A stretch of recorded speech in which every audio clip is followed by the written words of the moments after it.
the way every day goes. Assalamualaikum warahmatullahi wabarakatuh. Perkenalkan, nama saya Muhammad Yusuf Abdul Ghani dengan NIM 2024 0211 0014. Kami dari kelompok 2. Pada kesempatan kali ini, kami akan mempresentasikan hasil perancangan UI UX aplikasi GoYupYu menggunakan metode User Centered Design atau biasa disingkat UCD. Semoga presentasi yang kami sampaikan dapat memberikan gambaran mengenai proses perancangan aplikasi yang telah kami lakukan. Sebelum masuk ke proses perancangan, kami ingin memperkenalkan terlebih dahulu aplikasi GoYupYu ini. Nama GoYupYu ini berasal dari dua kata, yaitu guyup dan yuk. Kata guyup memiliki arti rukun, gotong royong, dan kebersamaan.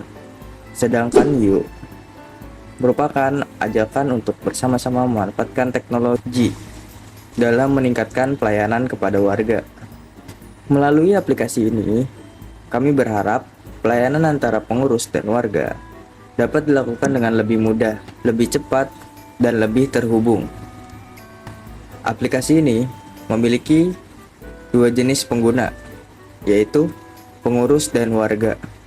Untuk pengurus, tersedia 4 fitur utama, yaitu pendataan warga, surat, PBB, dan gudangku. Sedangkan warga tersedia 3 fitur, yaitu surat, PBB, dan gudangku. Dalam metode perancangannya, kami menggunakan metode User Centered Design atau bisa disingkat UCD. Metode ini kami pilih karena seluruh proses perancangannya berpusat pada kebutuhan dan pengalaman pengguna. Metode User Centered Design terdiri dari 4 tahap utama, yaitu pertama ada research, yang kedua ada analis, yang ketiga desain, dan yang terakhir ada evaluation. Pada tahap research, kami mengumpulkan informasi mengenai kebutuhan pengguna melalui observasi dan wawancara. Selanjutnya adalah tahap analis, yaitu menganalisis hasil penelitian untuk menemukan solusi yang paling sesuai. Tahap ketiga adalah desain, yaitu merancang antarmuka aplikasi atau UI serta membuat prototipe menggunakan Figma. Dan tahap terakhir adalah evaluation, yaitu menggunakan usability testing untuk memperoleh masukan dari pengguna sebagai dasar penyempurnaan desain. Demikian penjelasan mengenai aplikasi GoYupYu dan metode yang kami gunakan dalam proses perancangannya. Selanjutnya akan saya persilakan rekan saya untuk menjelaskan lebih lanjut mengenai tahap research dan analis yang telah kami lakukan. Terima kasih kepada rekan saya yang sudah memberikan kesempatan saya untuk menjelaskan lebih lanjut. Sebelumnya izinkan saya memperkenalkan diri terlebih dahulu. Nama saya Yasir Arafat dengan NIM 2024 0211 0083. Yang mana peran saya dalam kelompok ini adalah sebagai UX Researcher. Yang mana UX Researcher itu bertugas untuk meriset segala sesuatu tentang pengalaman user, baik itu dari perencanaan hingga sampai ke penggunaan dari usernya itu sendiri. Oke, selanjutnya saya akan menjelaskan apa-apa saja yang saya lakukan sebagai UX Researcher dalam kelompok ini. Oke, untuk yang pertama, pada aplikasi kami ini mempunyai dua sisi user. Yang pertama ada dari sisi pengurus, dan yang kedua ada dari sisi warga. Yang mana dari sisi pengurus ini, pengurus membutuhkan kemudahan untuk mengelola data, sedangkan dari sisi warga, warga membutuhkan kemudahan untuk mengakses layanan dari mana saja, kapanpun, dan dimanapun. Warga juga membutuhkan transparansi yang jelas yang bisa dilihat oleh warga agar warga bisa melihat kebutuhan mereka. Oleh karena itu, kami tidak mau pada aplikasi kami ini hanya fokus terhadap satu sisi saja. Jadi, kami meriset lebih lanjut terhadap kebutuhan dua user ini yang bisa memudahkan kebutuhan-kebutuhan mereka. Untuk metode riset yang dipakai, kami menggunakan metode in-depth interview yang mencakup beberapa pertanyaan yang diberikan kepada beberapa narasumber yang telah dipilih. Nah, dari in-depth interview ini, kami kelompokkan lagi menjadi affinity map, Lalu dari Affinity Map ini lahirlah user persona, yang mana user persona ini mencakup dari masing-masing perannya, yaitu ada peran pengurus dan juga ada peran warga. Nah, lalu kami buat task analis serta user flow dari masing-masing peran tersebut. Karena masing-masing peran tersebut memiliki alur yang berbeda-beda. Seperti ada alur dari sisi pengurus dan juga ada alur dari sisi warga. Oleh karena itu, kami buat dari masing-masing perannya.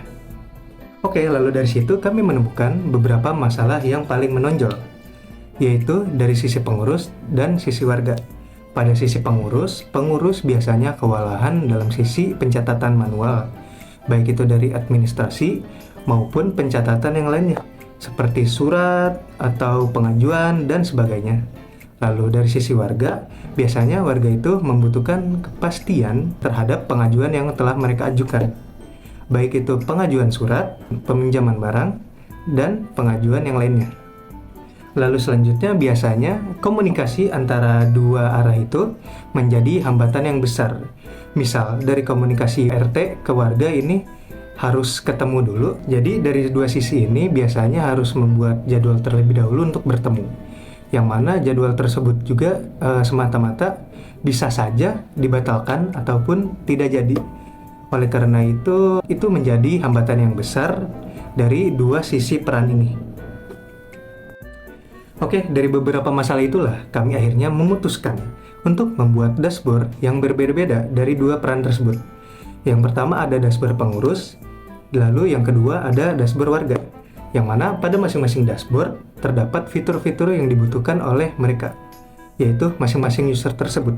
Dashboard pengurus memiliki fitur yang dibutuhkan untuk pengurus, dan juga dashboard warga memiliki fitur yang dibutuhkan untuk warga. Jadi, dashboard tersebut dibuat berdasarkan preferensi kebutuhan mereka.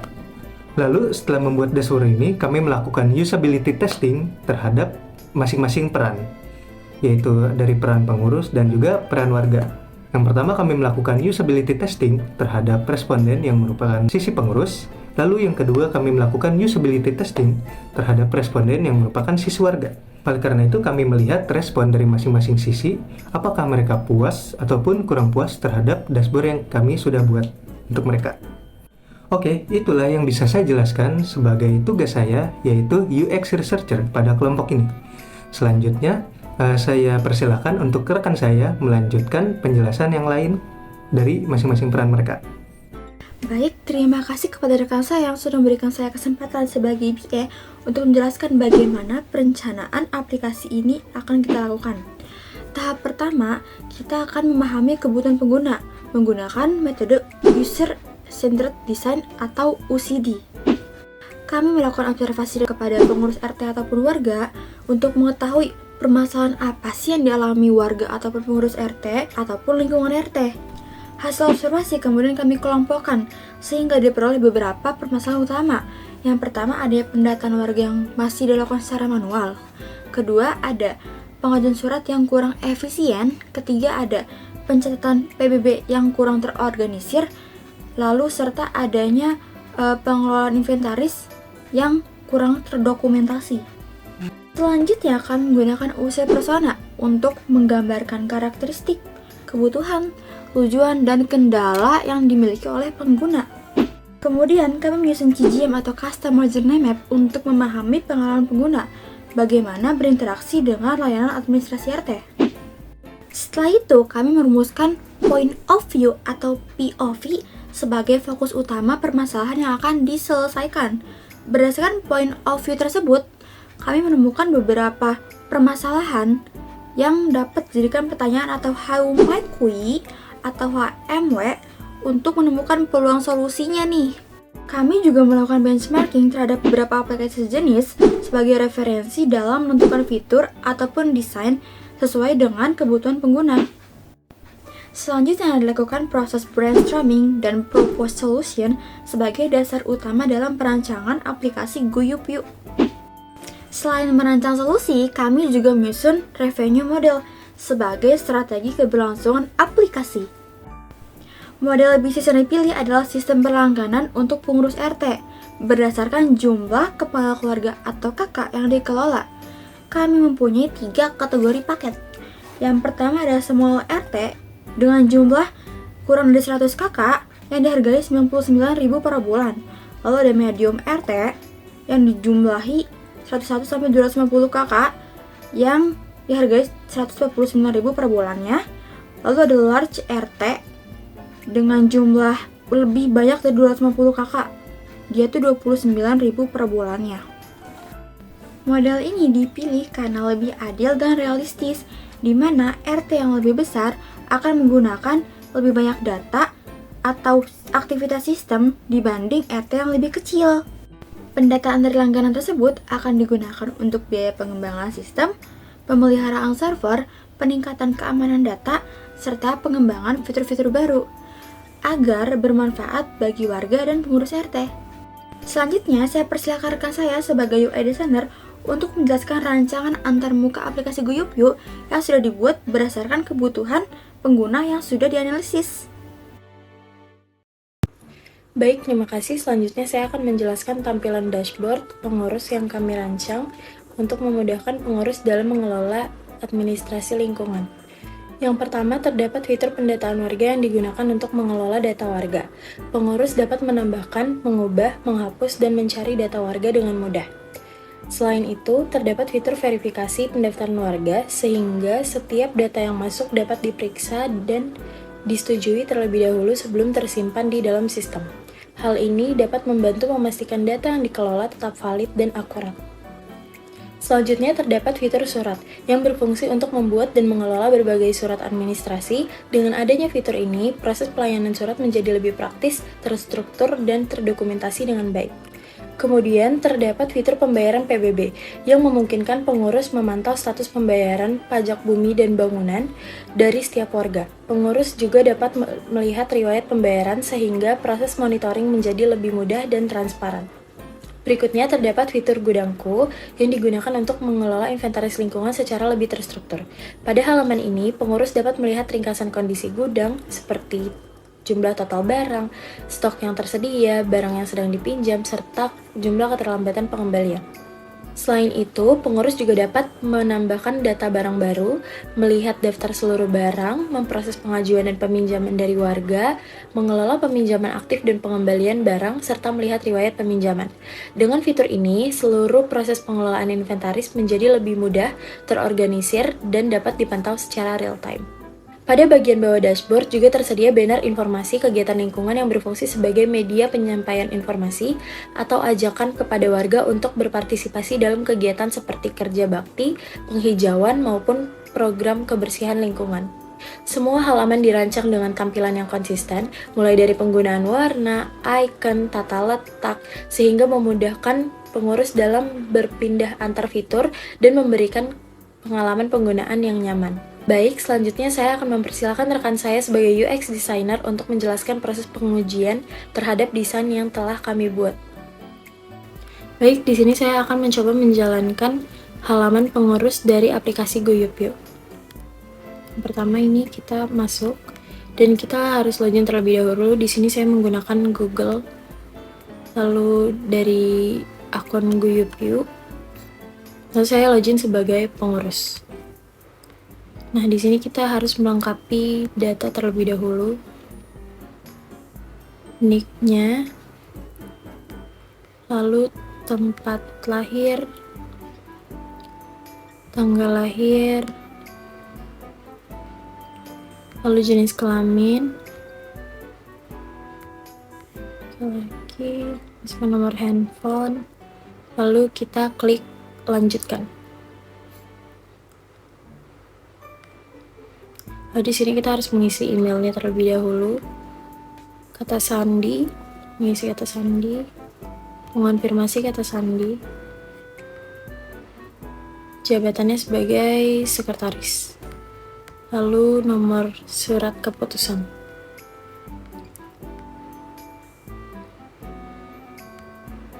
RT, lalu kita di sini mengaktifkan lokasi. Izinkan sekali konfirmasi lokasi, lalu lokasinya akan muncul di sini beserta dengan alamat tertulis lokasinya. Lalu kita klik lanjutkan. Kita harus menginput KTP, foto KTP.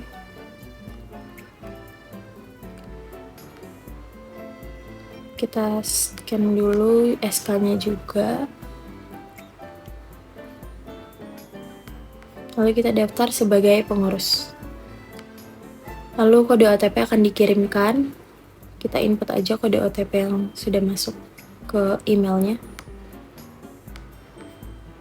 Lalu berhasil sebagai pengurus, login sebagai pengurus. Lalu kita lanjutkan. Nah, di sini kita bisa mengakses semua fitur yang ada di halaman pengurus. Oke, yang pertama di sini ada fitur pengumuman. Nah, ini ada pengumuman kerja bakti 17 Agustus dan kerja bakti lingkungan di RT 04. Seperti itu. Lanjut kita ke pendataan warga. Nah, di sini ada halaman pendataan warga. Di sini bisa tambah warga. Contoh tambah warga kayak gini. Mulai tambah data, lalu scan KTP-nya terlebih dahulu. Kita di sini langsung menginput dari galeri aja. Kayak gini. Terus dipindai. Lalu kita langsung di sini langsung muncul namanya, nicknya, nama lengkapnya, tempat tanggal lahir, jenis kelamin, alamat, agama, dan lain-lain. Lanjut kita langsung klik selanjutnya aja. Lalu di sini juga kita harus menginput dan meng-scan foto kakak. Kita ambil dari galeri lagi, lalu kita foto aja. Kita pindai. Nah, setelah selesai kayak tadi lagi, muncul semua datanya di sini tanpa harus ngetik satu-satu. Lalu simpan data. Nah, udah. So, kita bisa lihat daftar warga. Lihat daftar warga. Nah, di sini ada daftar warganya, ada Agung Kuncoro, Iya Sophia, Raihan Habibi, dan lain-lain. Nah, ini contoh datanya kayak gini. Ada data pribadi, alamat, lokasi, dan nomor HP, dan lain-lain. Jadi kita kembali ke sini. Nah, di sini bisa daftar semua warga kayak tadi yang nama-namanya sudah tercantum. Lalu kita bisa memverifikasi warga baru. Nah, ini kayak gini. Lalu kita ke fitur yang lainnya, yaitu surat. Nah, di fitur surat ini kita bisa mengelola surat-surat yang masuk ke warga dan juga ke akun kita sendiri. Yang pertama itu daftar surat. Nah, ini ada contoh pengajuan, surat pengajuan, yaitu detail pengajuan menunggu verifikasi. Ini Agung Kuncoro. Surat keterangan pengajuan, surat keterangan tidak mampu. Nah, nanti kalau misalkan ada yang mengajukan akan masuk ke sistem pengurus seperti ini. Lalu kita bisa setujui dan tolak pengajuan. Coba kita setujui dulu.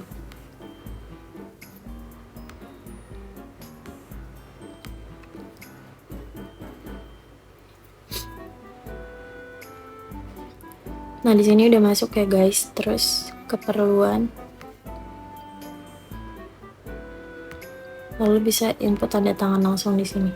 Simpan tanda tangan. Lalu selanjutnya. Nah, surat sudah berhasil dibuat, lalu kita kembali ke surat. Nah, di sini ada arsip surat juga.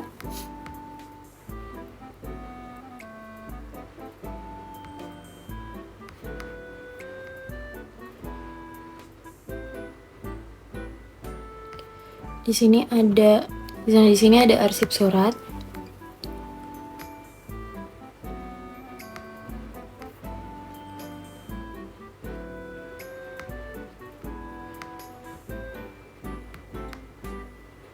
Simpan tanda tangan.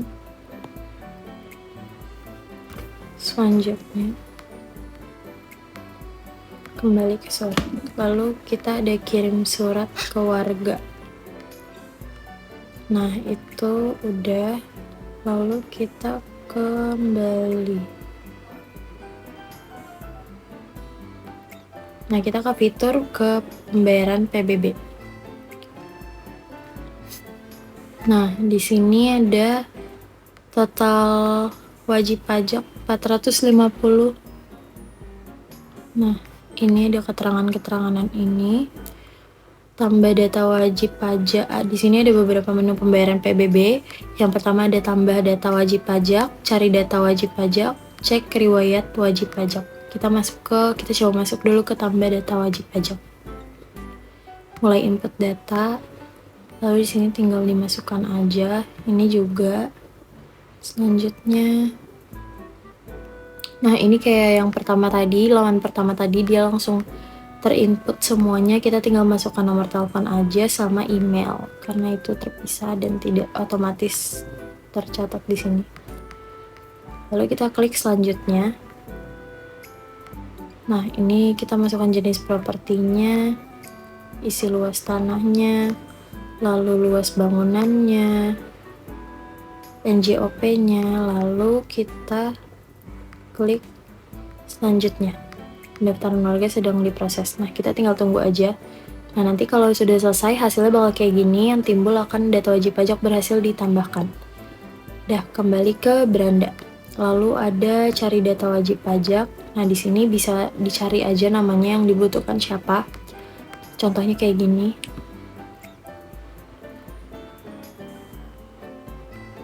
Nah, di sini timbul Agung Kuncoro. Nanti tampilannya akan kayak gini. Lalu kita kembali. Lalu ke cek riwayat wajib pajak. Nah, ini riwayat pembayaran PBB yang sudah dilakukan. Ada Agung Kuncoro, Siti Nurhaliza, dan Ahmad Fauzi. Kita lihat contoh detailnya. Nah, detailnya yang timbul akan kayak gini. Ada bukti pembayarannya juga, bisa diunduh juga bukti pembayarannya. Lalu kembali ke riwayat. Selanjutnya kita akan masuk ke halaman fitur gudangku. Pada halaman ini ditampilkan daftar seluruh inventaris yang dimiliki RT seperti peralatan kebersihan, perlengkapan acara maupun aset lainnya. Setiap barang yang ditampilkan beserta informasi singkat nama barang, jumlah, kategori, dan status ketersediaannya. Selain itu, tersedia fitur pencarian sehingga pengurus dapat menemukan barang dengan lebih cepat. Nah, di sini ada fitur tambah barang. Kita coba fitur tambah barang. Lalu kita diminta untuk mengisi form yang harus diisi, antara lain nama barang, kategori barang, jumlah stok, kondisi barang, deskripsi, dan deskripsi jika diperlukan. Kita lanjut aja langsung ke simpan barang. Setelah proses berhasil, sistem akan menampilkan notifikasi bahwa inventaris telah berhasil ditambahkan. Barang tersebut kemudian otomatis muncul pada daftar inventaris di halaman gudangku. Nah, ini dia detail barangnya.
Seperti ini.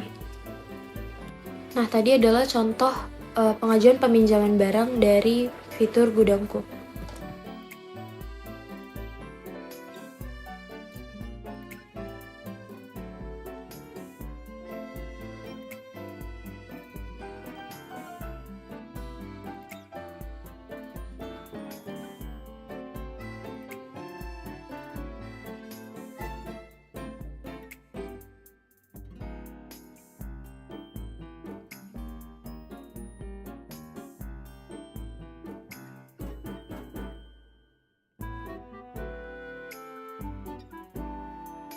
Selanjutnya, saya akan menjelaskan fitur kelola surat yang digunakan oleh pengurus untuk mengelola seluruh pengajuan surat dari warga.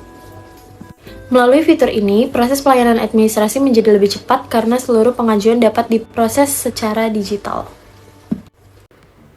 Cara mengajukan surat kayak gini, tangan domisili, tangan tidak mampu. Kita input data kita aja dulu.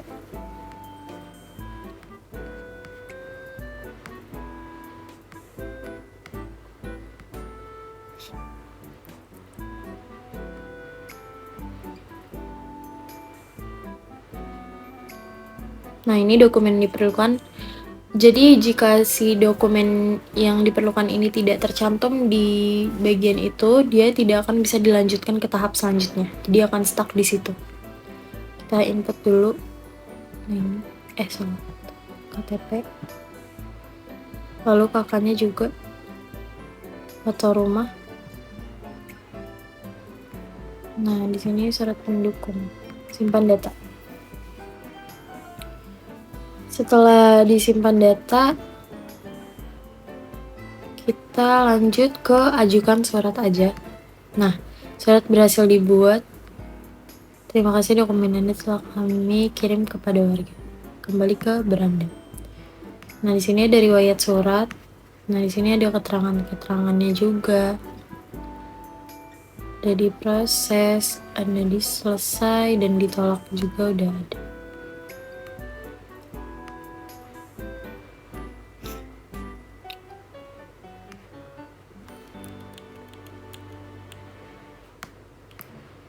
Nah, ini unduh surat juga bisa, jadi kita bisa cek surat ini, lihat surat. Surat keterangan tidak mampunya sudah di ACC dan kita bisa langsung unduh aja dokumennya.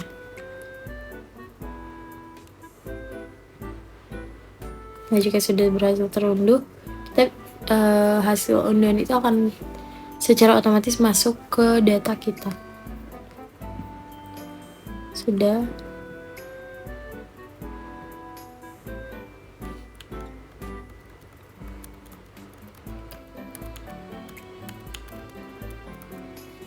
Nah, kita udah selesai. Di sini kita bisa cek.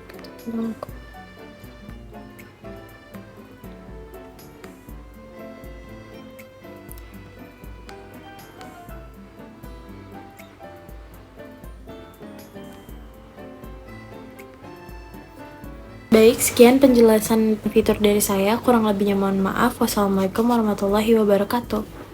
Assalamualaikum warahmatullahi wabarakatuh. Perkenalkan, nama saya Bagas Dwi Batoro dari jurusan Sistem Informasi dengan NIM 2024-0211-0010. Di sini saya sebagai UI designer. Pada kesempatan ini saya akan menjelaskan hasil perancangan prototipe aplikasi mobile yang kami beri nama Guyupyu. Guyupyu merupakan aplikasi layanan warga yang dirancang untuk memudahkan masyarakat dalam mengakses berbagai layanan RT dan RW secara digital, seperti pengajuan surat, pembayaran PBB, peminjaman fasilitas warga, serta memperoleh informasi lingkungan. Dalam proses perencanaan ini, kami menggunakan metode User Centered Design atau UCD, sehingga seluruh tampilan aplikasi dibuat berdasarkan kebutuhan pengguna. Baik, selanjutnya saya akan menjelaskan hasil desain prototipe yang telah kami buat. Penjelasan tadi, berikutnya halaman pertama yang muncul adalah splash screen. Pada halaman ini saya hanya menampilkan logo Guyupyu dengan background putih. Saya sengaja membuat tampilannya sederhana supaya pengguna langsung fokus ke identitas aplikasi dan proses aplikasi terasa lebih cepat. Untuk warna utama, saya memilih warna hijau karena paling sesuai dengan tema lingkungan warga. Warna hijau juga memberikan kesan nyaman, aman, dan lebih ramah ketika digunakan. Ketika ditampilkan akan seperti ini.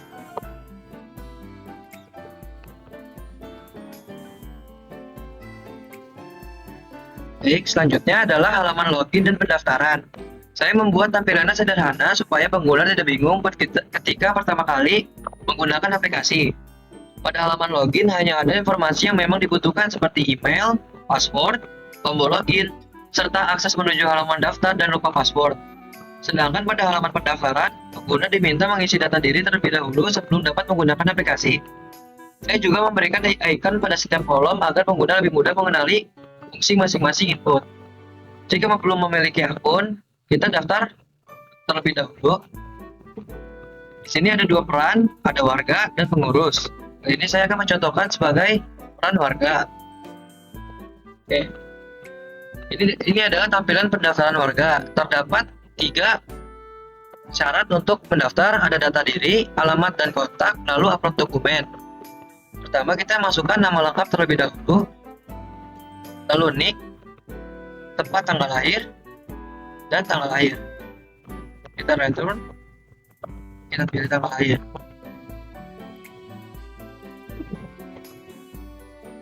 Oke, selanjutnya jenis kelamin, kita pilih laki-laki.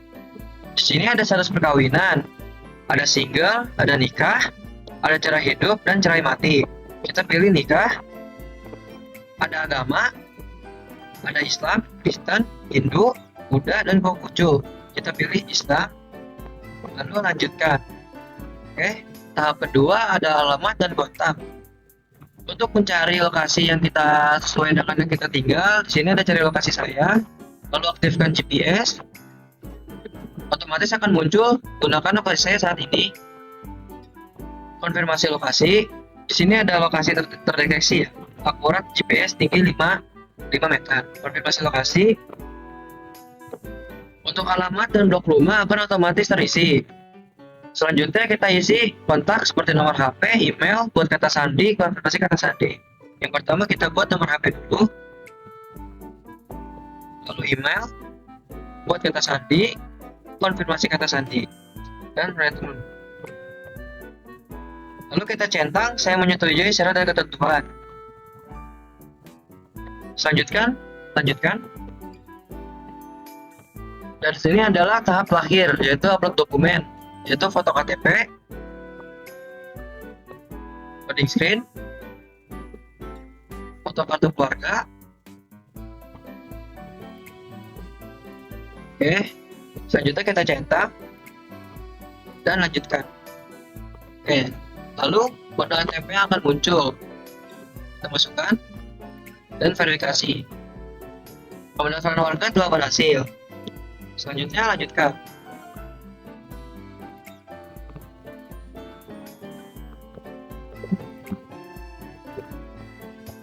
Setelah berhasil login, pengguna akan masuk ke halaman dashboard. Dashboard saya buat sebagai pusat aktivitas pengguna. Karena itu, saya menambahkan fitur yang paling sering digunakan di halaman depan seperti surat, pembayaran PBB, lalu gudang. Tujuannya supaya pengguna tidak perlu membuka banyak menu untuk mengakses layanan utama. Saya juga menggunakan card agar setiap informasi memiliki kelompok yang jelas sehingga tampilan lebih rapi dan mudah dipahami. Selain itu, saya menambahkan maskot Kuyup supaya aplikasi terasa lebih ramah dan memiliki identitas yang membedakan dengan aplikasi warga lainnya. Bisa dilihat di halaman paling pertama ketika setelah login. Di sini ada pengumuman agar warga bisa cepat mengetahui pengumuman yang telah diberikan oleh pengurus. Di sini ada selamat datang untuk supaya sambutan lah ketika kita masuk aplikasi. Di sini ada ringkasan aktivitas warga, ada surat aktif, ada satu surat yang menunggu tidak lanjut, lalu ada status PBB kita bayar lunas, sudah dibayar lunas tanggal 25 Juni 2026, lalu ada gudang, satu barang yang sedang kita pinjam. Ini fitur utama seperti surat pembayaran PBB dan gudangku. Lalu ada kegiatan utama, ini informasi agar lebih cepat ketika ada suatu hal gitu, tanpa membuka-buka fitur ini. Di sini ada surat, ada PBB, ada gudangku,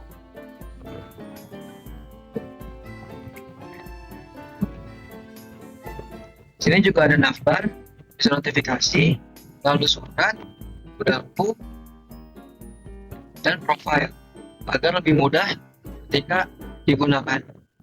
Yang pertama yang ingin saya jelaskan adalah surat.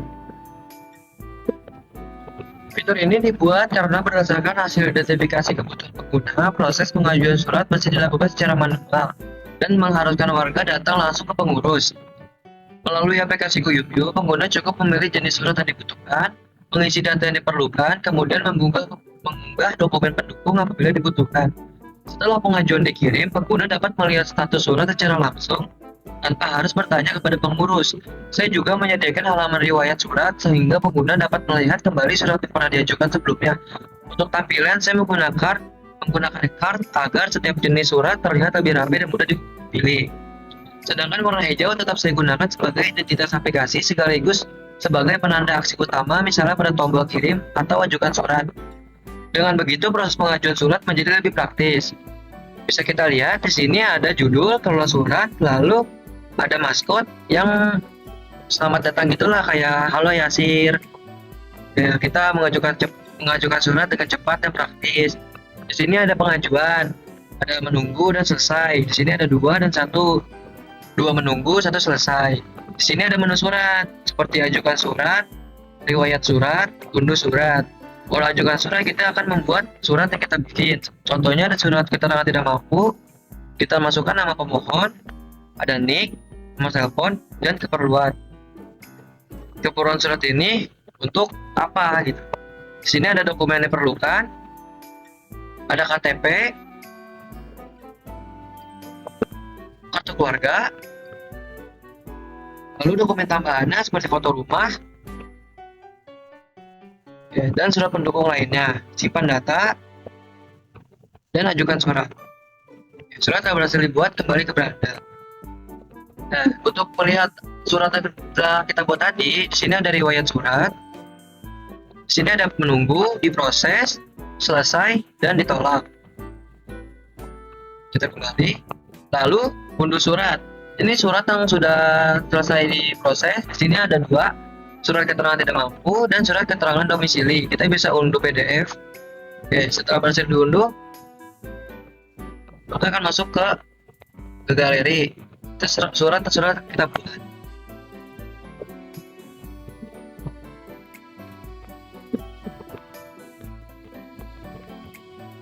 Fitur kedua yang menjadi fitur unggulan dalam aplikasi ini adalah Budangku. Fitur ini dibuat karena masih banyak proses peminjaman barang milik RT atau RW yang dilakukan secara manual.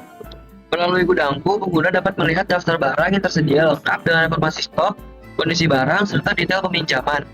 Setelah pemilih barang, pengguna dapat menentukan tanggal peminjaman, kemudian mengirim permohonan kepada pengurus. Pengguna juga dapat melihat status peminjaman, serta riwayat barang yang pernah dipinjam. Saya sengaja membuat alur ini sederhana supaya pengguna dapat memahami proses peminjaman tanpa harus membaca banyak petunjuk. Menurut saya, fitur Budangku menjadi salah satu pembeda aplikasi Kuyup dibandingkan aplikasi layanan warga lainnya, karena tidak hanya menyediakan layanan administrasi, tetapi juga membantu pengelolaan fasilitas bersama. Di sini fiturnya ada judul, tampilannya ada judul, lalu Budangku, sini ringkasan gudang, menu utamanya. Kalau ringkasan gudang, ini total alat. Jadi total alat yang ada di pengurus itu ada berapa, lalu tersedia, barang yang tersedia itu ada berapa, dan dipinjam. Misalkan di sini ada 10 barang yang telah kita pinjam. Jika ingin membuat atau meminjam barang, daftar barang, di sini ada daftar barang yang tersedia. Di sini tersedia 3 unit, tersedia 5 unit, dan stok kosong. Contohnya kita pilih Gerinda. Ini sedang dipinjam oleh Budi Santoso dan Danu Sumaru. Kita pinjam sekarang. Oh iya, ini tersedia 3 unit dan dipinjam 2 unit. Kita pinjam sekarang. Oke, ini Gerinda. Ini stoknya. Lalu ini deskripsinya. Ini rencana peminjaman, tanggal rencana kembali. Kita pinjam dan akan dikembalikan tuh kapan? Misalkan 25 Juli 2026. Jumlah unitnya bisa kita pinjam 1. Durasi pinjamnya 3 hari, biaya perawatannya gratis, konfirmasi peminjaman. Oke, loading screen. Ini menunggu persetujuan oleh pengurus. Nah, setelah dipersetujui oleh pengurus, ini detail peminjamannya ada barang, Gerinda, tanggal pengajuannya, tujuan penggunaannya. Di sini ada 2, kembali ke dashboard, dan lihat riwayat. Ini riwayat peminjaman telah kita pinjam sebelumnya, ada tanggal aluminium. Ini detail barang yang kita pinjam. Lalu kita cek lagi peminjaman aktif. Di sini ada barang yang masih kita aktif gunakan. Di sini ada 3 barang. Yang pertama 3 dipinjam, 1 hampir tempo, udah masuknya kayak udah jatuh tempo gitu. Di sini ada terlambat dan ada selesai. Dan pinjaman aktif di sini aktif terakhir besok, sisa 5 hari, sisa 5 hari. Kita ngebalikin yang terakhir besok dulu. Contohnya lihat detail. Ini detail pada barang, kondisinya, bla. Terus batas waktu peminjaman. Ini jatuh tempo 22 Mei, bayarnya sebelum tanggal 25. Terus kembali. Oke, fitur berikutnya adalah, dan fitur terakhir ini adalah pembayaran PBB. Fitur ini dibuat untuk membantu warga mengetahui informasi tagihan PBB secara lebih mudah. Pada halaman ini, pengguna dapat melihat status pembayaran, jumlah tagihan, serta riwayat pembayaran yang pernah dilakukan. Selain itu, pengguna juga dapat mengunduh bukti pembayaran apabila diperlukan. Saya membuat tampilannya sederhana agar informasi utama langsung terlihat ketika halaman dibuka. Dengan begitu, pengguna dapat mengetahui apakah PBB sudah dibayar atau masih memiliki tagihan. Di sini kita lihat ada judul, ada logo maskot, keuntungan bayar PBB di Guyupyuk, ada cek tagihan. Di sini ada riwayat pembayaran, misalkan PBB tahun 2025. Di sini kita lihat ada PBB 2025 dan 2023. Tanggal bayarnya kita lihat buktinya. Ini bukti pembayaran yang PBB tahun lalu. Jika ingin membayar PBB tahun ini, masukkan nomor NOP, lalu return, cek tagihan. Nah, di sini bisa dilihat ada nama wajib pajak, NOP-nya, pajaknya, dan total tagihan yang harus dibayar. Di sini bisa dipilih mau virtual account, QRIS, atau e-wallet. Kita contohin e-wallet. Lalu lanjutkan. Ini nomor virtual akun Dana. Lalu lanjutkan. Jika sudah bayar, lanjutkan. Oke, pembayaran telah berhasil dan selesai.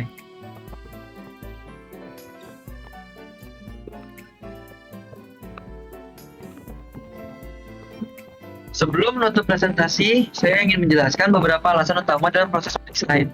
Saya memilih warna hijau karena sesuai dengan konsep lingkungan warga serta memberikan kesan nyaman dan ramah. Kemudian saya menggunakan font Poppins karena tampilannya modern, sederhana, dan nyaman dibaca pada layar smartphone. Untuk setiap judul, saya menggunakan bold supaya pengguna langsung mengetahui informasi utama, sedangkan isi menggunakan reguler agar tampilan tetap ringan dan mudah dibaca. Saya juga menggunakan icon sederhana supaya pengguna lebih cepat menandatangani setiap kelompok. Selain itu, saya memilih menggunakan card karena dapat mengelompokkan informasi sehingga tampilan menjadi lebih rapi dan tidak membingungkan pengguna. Sedangkan penggunaan maskot bertujuan memberikan kesan lebih ramah sekaligus menjadi identitas visual dari aplikasi Guyupyuk. Seluruh keputusan desain tersebut dibuat dengan tetap mengacu pada kebutuhan penggunaan sesuai pendekatan user-centered design. Demikian penjelasan mengenai hasil perancangan prototipe aplikasi Guyupyuk yang telah kami buat menggunakan metode user-centered design. Harapan kami, aplikasi ini dapat membantu masyarakat dalam mengakses layanan RT dan RW secara lebih mudah, cepat, dan efisien. Terima kasih atas perhatian dalam Ibu dan Ibu dosen. Wassalamualaikum warahmatullahi wabarakatuh.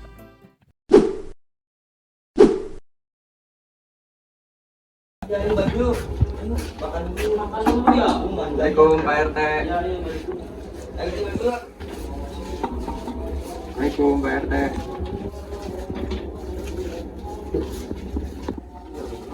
Mana ya Pak RT nih ya? Gak keluar.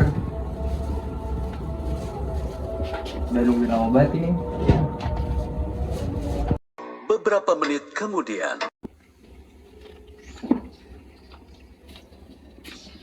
Assalamualaikum Pak RT. Kenapa Mas? Mau bikin surat Pak? Bikin surat? Aduh, hari ini saya nggak bisa Mas. Soalnya ada rapat di balai desa.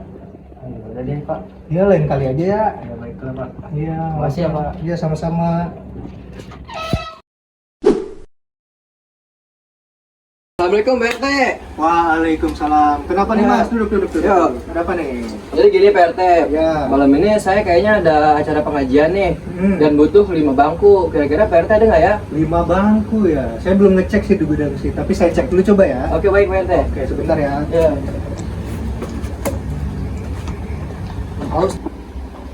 Aduh Mas, kayaknya kursinya nggak ada nih Mas. Kayaknya lagi dipinjem Pak Hermawan.